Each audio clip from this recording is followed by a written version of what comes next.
ni antiere ka ng'ato genga ka gone simu mondo adonje. Erokamano. Ing'eni kapok amiyo Fred. Ing'eni VOJ gima kama ineno Fred kelo Ken kelono. Adieri mar wach en ni jogi kosebedo ka nenre.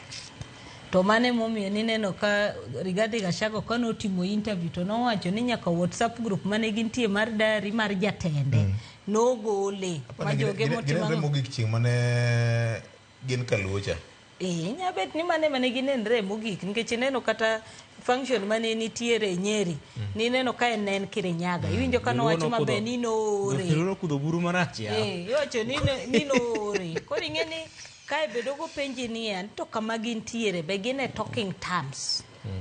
to kata nchi neno kachiel kuom witnesses governor ma Nairobi Sakaja be ni neno kanodhi wakulima kuchocho neno kanondiko ne weche mbui to nodwoke monyise ni in gi namba na gochna mondo inyisa gik mindiko social media go koro mano nyisi ni nitiere kama be nitie pogruok manitiere kanyo mano miyo koro dhi tura i kanisa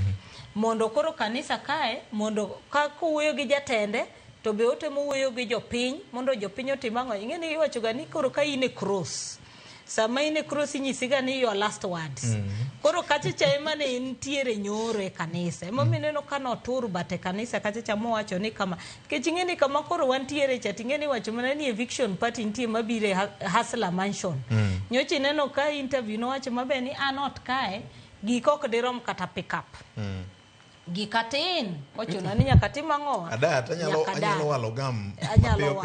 koro manyiso ni kata embe en kama nitie gimosenyise ni weche ok otim ang'o ok ber kama koro weche ochope nikech kineno kata kaka ncho wuoyo gi sani Rigathi Gachagua ma wuoyo opogre kabisa nikech kata wan jofwambo kano biro ni winjo kwacho ni hao watu Azimio hao watu Azimio TV koro sani wane makoro kendo koro wantie kachicha wamiye platform mar wuoyo gi jatende mondo tim ang'owa ong'wonne ng'ato ongisana some ndiko moro ka Jo-Ibrania jaote Paulo Loso Jo-Ibrania 12 matindo 11 e sami kumwe ng'ato to kum ok nenre ka gima ber to onenore mana malit achien to joma osepuonji e yor kum nyago lebo mokwe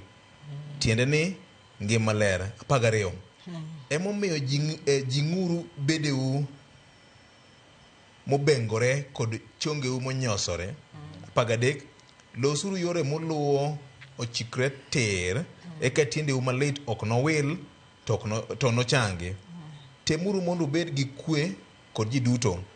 kendo beduru gi ngima maler nikech ka ng'ato ok ler to ok none ruoth mane wach Nyasaye